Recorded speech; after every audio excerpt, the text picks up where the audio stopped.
Welcome back and thank you for joining A Shark's Perspective. I am Kenneth Shark Kinney, keynote speaker, marketing strategist, as well as your chief shark officer.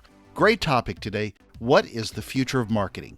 Is it more data, personalized to the extent where every brand or ad is personalized, targeted directly for you? Is it the bright new shiny object in technology and apps, or the FOMO about running on a social media channel with posts and content that gets likes and shares? Or is it something else where brands are challenged to add something of value to their customers? Crystal Washington, CSP, is a technology strategist, certified futurist, and author who works with organizations that want to leverage technology to increase profits and productivity. And on this episode, we'll discuss the future of marketing, with a crystal ball, if you will, and some future trends, breaking bad habits and trying to add value versus noise, personalization, digital amnesia and technology, data, social media, relationships and conversations with customers, noise, being a keynoter, bored millennials, Gene Dixon and some winning Powerball numbers, adventure travels and tarantulas in the Amazon, amethyst and quartz, the secret recipe to why Crystal's husband stays, and a lot more. So let's tune into a fortune teller, if you will, with a futurist shark on this episode of A Shark's Perspective.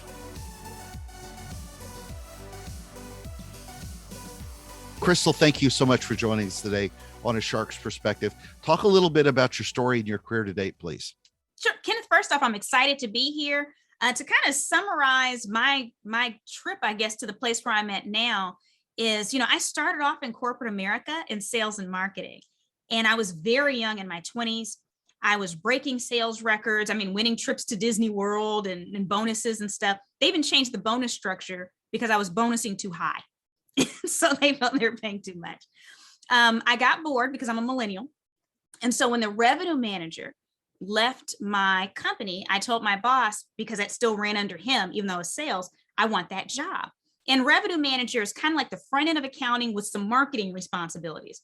And I remember my boss said to me, no one does that. Like, that's not a thing. And me, being the millennial, was like, well, I'm bored and I want numbers and I like numbers too. So you can either give me this job or I can find somebody else. My sales record is amazing. So he's like, you millennials, gave me the job. And that's really where I started getting involved in e-channels and the marketing end of the business. So moving away from sales, seeing the front end of it. And there's this little thing called social media that was at its infancy. And Kenneth, I went to my boss, and this is me being in the job for about a year and a half, still crushing my records, even in this department. And I said, hey, this social media thing, I have a feeling it's going to be big. And of course, Kenneth, we're like, now, duh. But at the time, it wasn't a thing.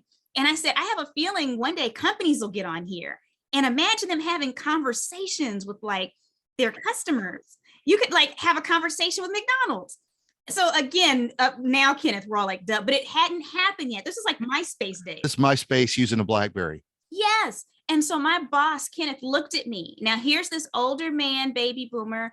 And he said, look, kid, you make us a bleep load of money. He didn't say bleep. He said, stick to what you know. I said, oh, so remember, millennial. So I plotted and planned, and 6 months later, I quit my job to start a digital marketing firm because everything in me said this was going to be huge. And I started with small companies first, consulting for mom and pops because they're agile. And then from there, I got contracts with like Google and British Airways to do consulting. And the speaking came from that because most of my consulting clients were members of different organizations. And they said, Crystal, you're so good at explaining what you and your team does. Will you speak at this event? And I would take them until I started getting too many requests. And then one day it hit me. I was like, these aren't billable hours. I can't keep doing this. And then the first organization that I said no to, they said, but we'll pay you. And I said, oh, and that was the beginning of my speaking career. And now speaking is what I do primarily. And so I speak on technology, helping people leverage it to increase profits and productivity. And I'm also a futurist as well, certified futurist. And so I incorporate a lot of futurist elements and models into how I suggest that people leverage different types of technologies. You talk about the future of marketing as a futurist. What is the future of marketing through the lens and eyes that you bring today? That's such a big question. That's almost like, what's the future of this country? Or what's the future? It's big. There's so many pieces. What are the winning numbers for Powerball next week? So. Yeah. Oh, I'm not a psychic. I'm a futurist, but I see where you went there. Gene And Dixon, it was, yeah. technically, if I had a ball in front of me, it'd be a crystal ball because I'm crystal. But no, that's not how it works. But I will say, I think one of the biggest things that, in terms of trends with marketing, we've moved into this arena where things are hyper focused, where things are very much customized to the individual person. I do think we're going to reach a point of saturation in the near future because there's so much noise. It's overwhelming for people. And they're trying to figure out how to unplug. They're getting text messages. The stadium that they're going to see the game at is the name of another company they should purchase from. They're getting phone calls, they're getting emails, they're getting pop-ups. They go on Facebook and they're seeing the thing that they didn't buy last night on a website, pop back up again. And so I think the challenge for marketers is figuring out how to add value versus noise. How do you become almost a consultant in marketing where you're giving ideas and simplifying lives, not just adding products?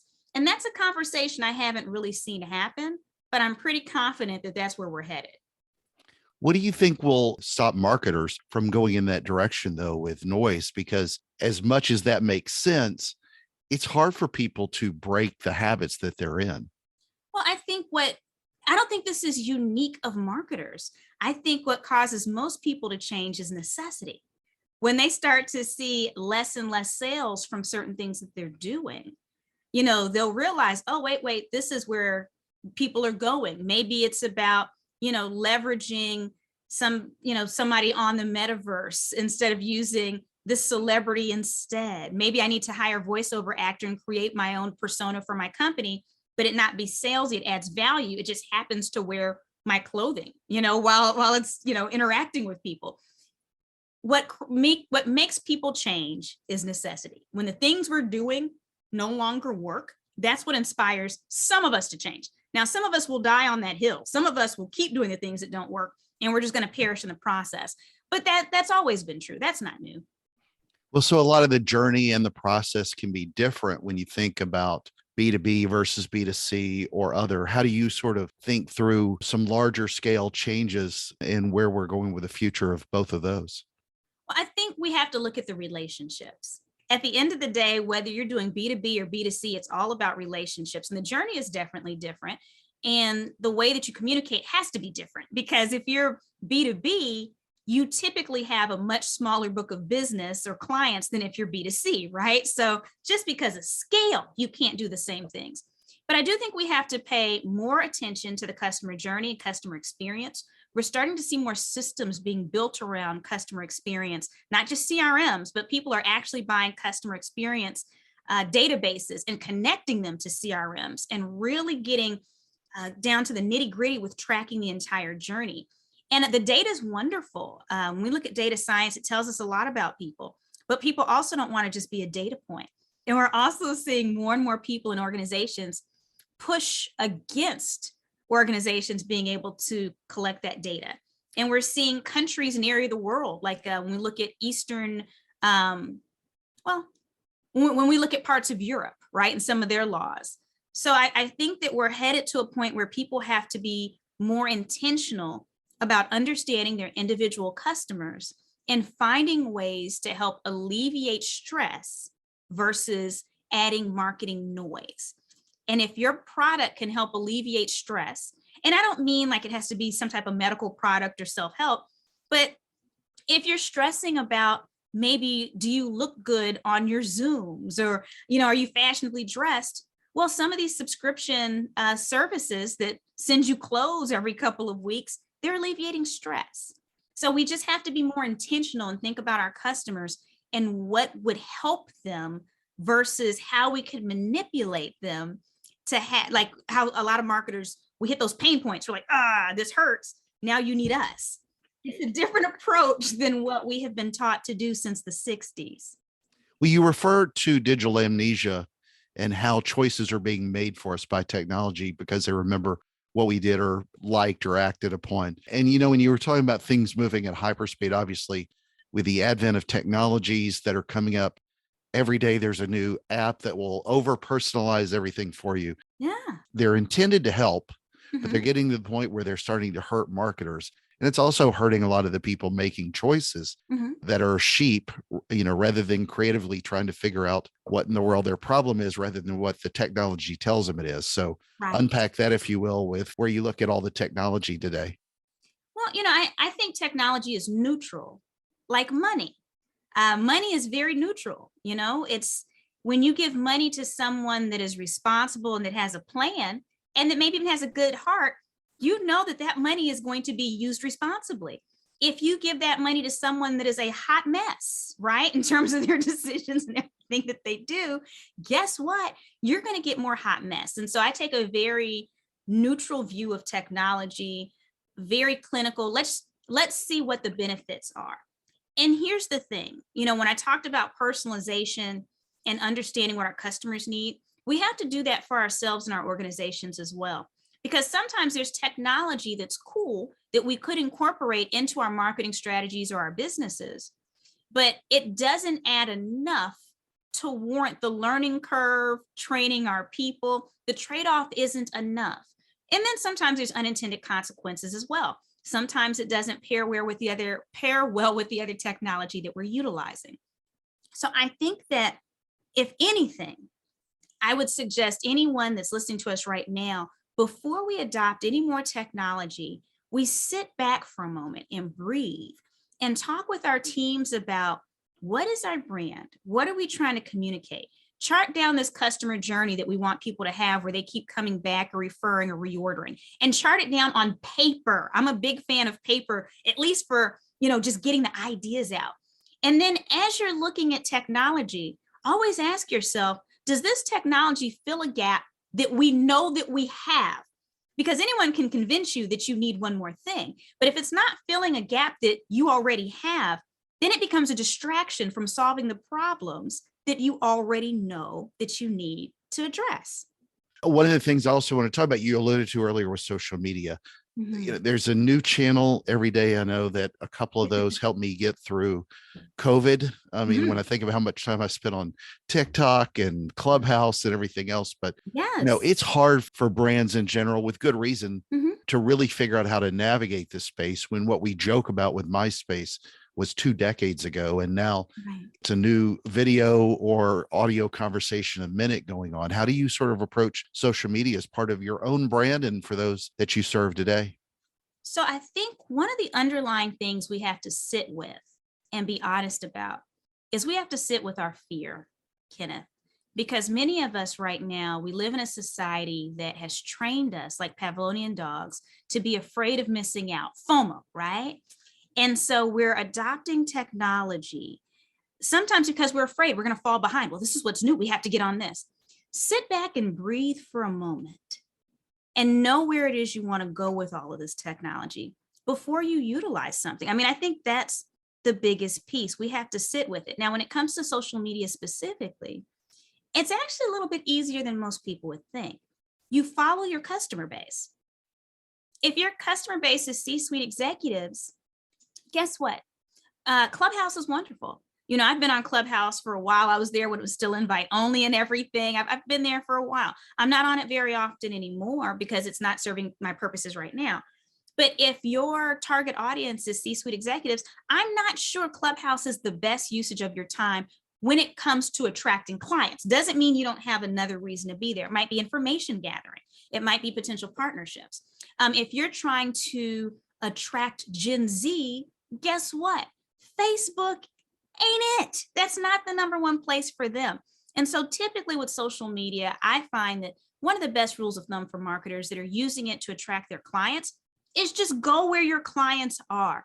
Know the demographics of the social networks and go where they are. You actually don't even have to be a pioneer on a social network because you don't want to be the first one there and none of your clients are there.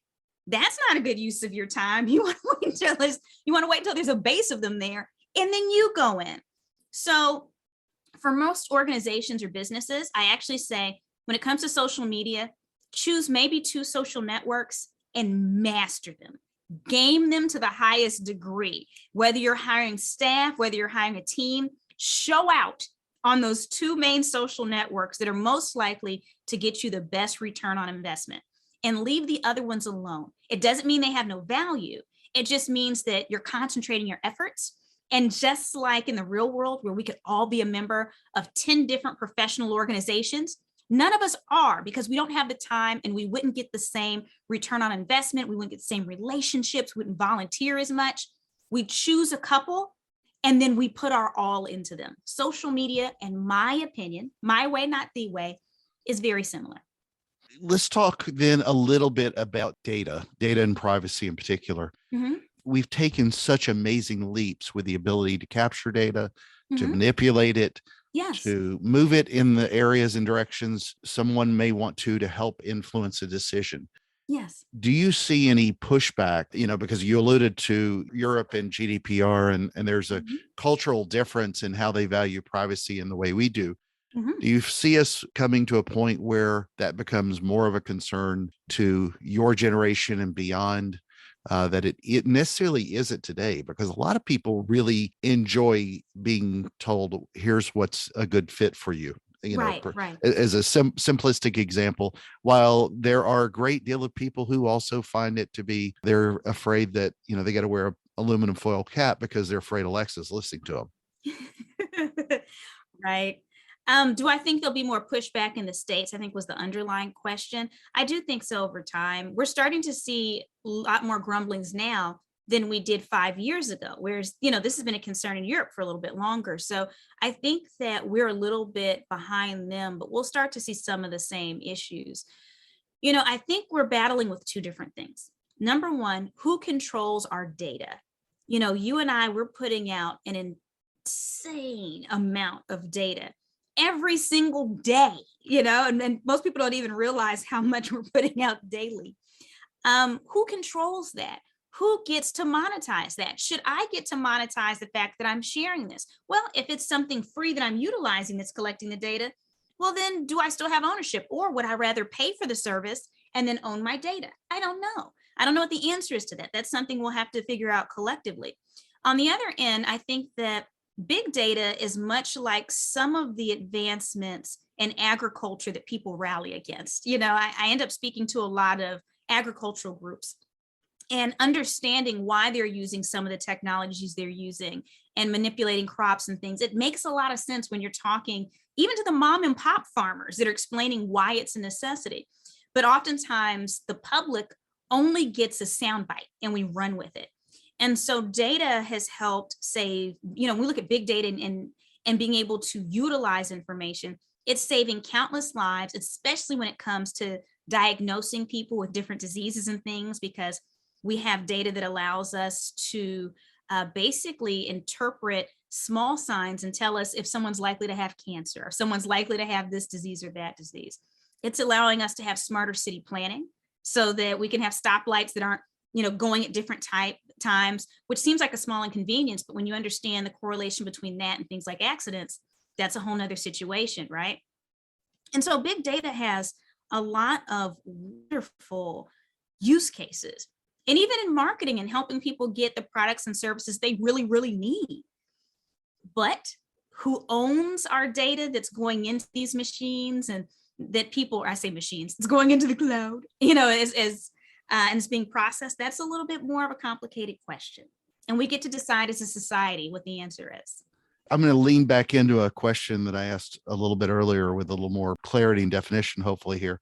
But several of the things we talked about primarily evolved around digital marketing.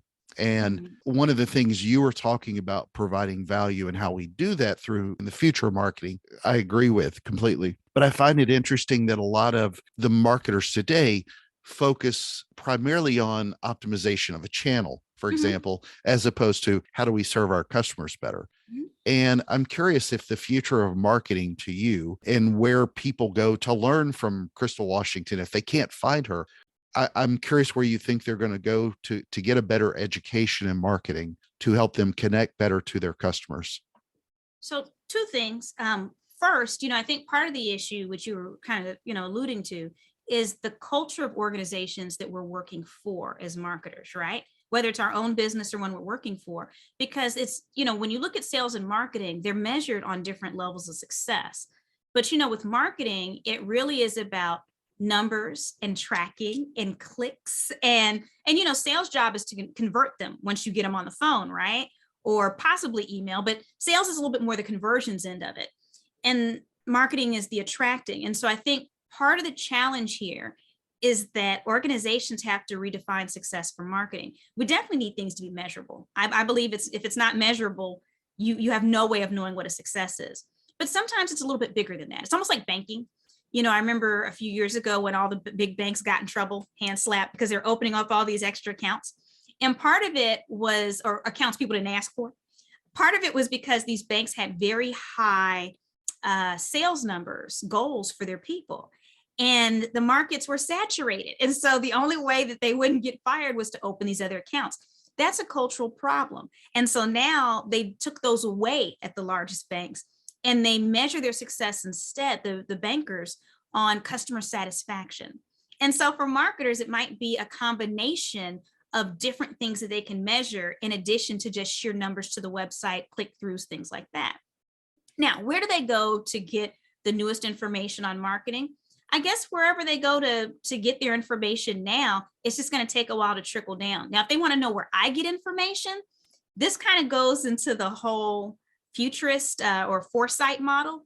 It's called horizon scanning. And what that means is we look at a particular area. So maybe it's the future of digital marketing, and it would be even better if you got it by industry. So if everybody looked at it by their industry, and you just start collecting as much information as you can about trends in that industry, not even necessarily marketing trends, but trends, what's going on in that industry, what's going on with their customers, the demographics. So it might be information coming in, and you can use all kinds of tools to Google alerts and different news aggregate services to bring the news to you. But what'll happen is you'll start to see trends, Kenneth, because the future doesn't just land on us. Most people think the future happens and then we have to adapt to it. It's not true. The future actually leaves us Easter eggs, but we have to be non-emotional and untied from what we want to happen to be able to see them.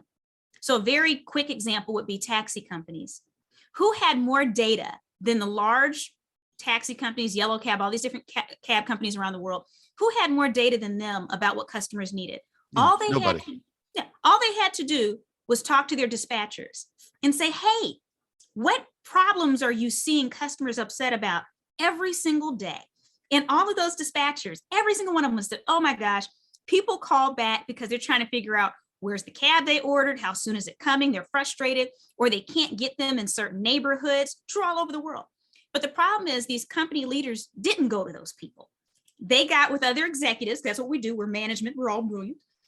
And they totally missed a trend. And now companies that don't even own cars are eating their lunch.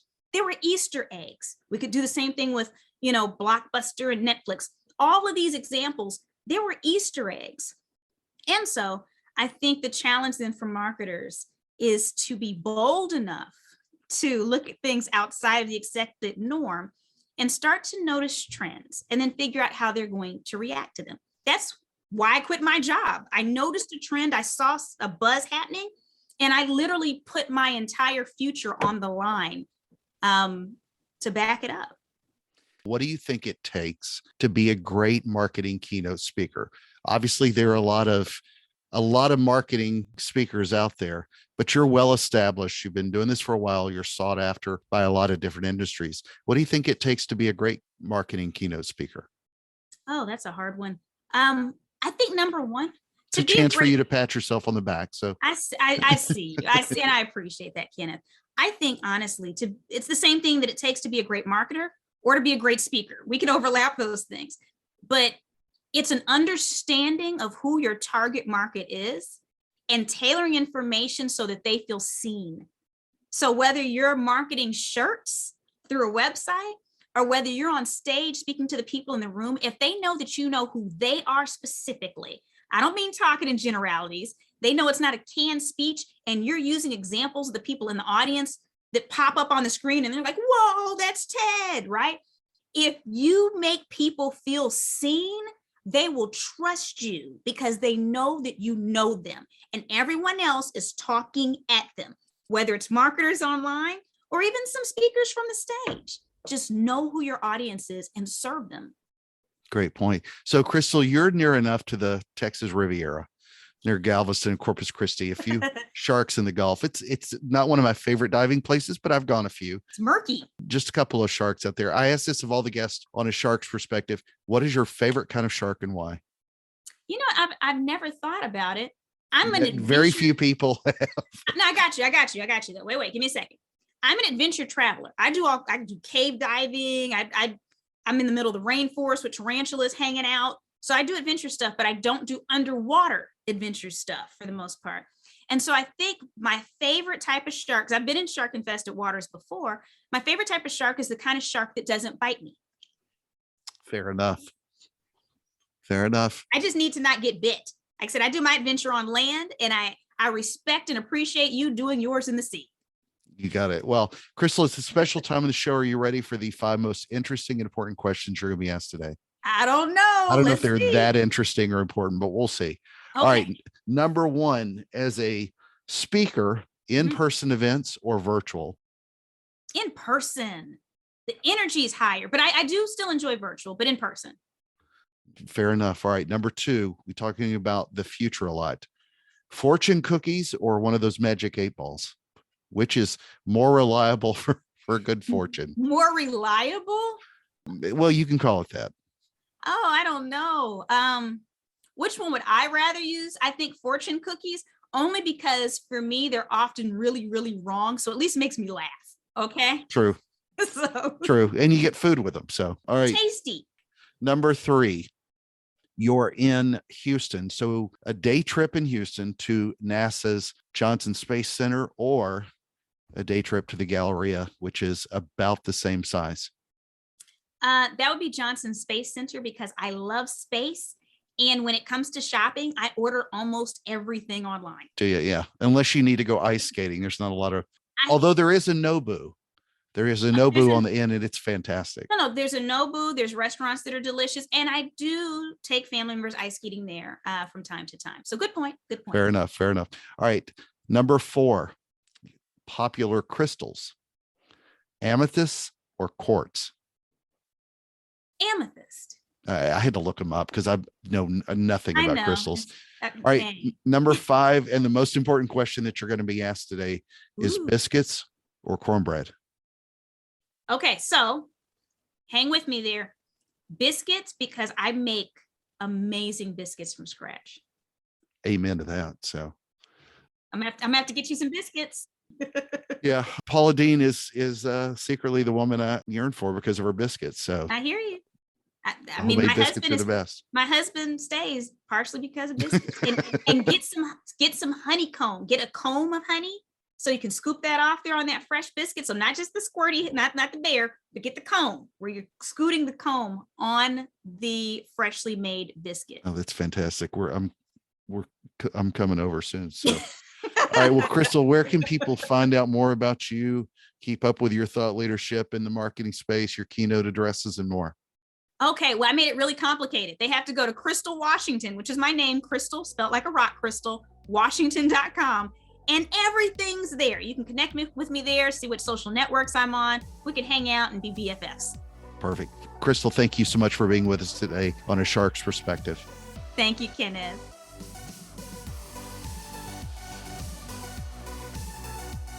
So there was my conversation with Crystal Washington, CSP, a technology strategist, certified futurist, and author who works with organizations that want to leverage technology to increase profits and productivity. Let's take a look at 3 key takeaways from my conversation with her. First, so what is the future of marketing? Crystal starts out talking about how we have to look at the relationships.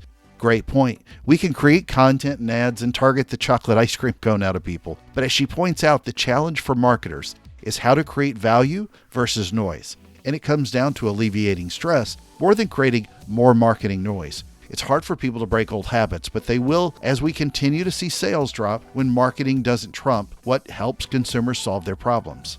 Second, you've heard me talk often on other episodes about technology and how much of it becomes a crutch. She points out that before we adopt any more technology, sit back and breathe, work with your teams, chart it down, and then ask, does this technology fill a gap that we know that we have? Anyone can convince you that you need one more new thing, and then it becomes a distraction. And I love that. And it applies to social media as well.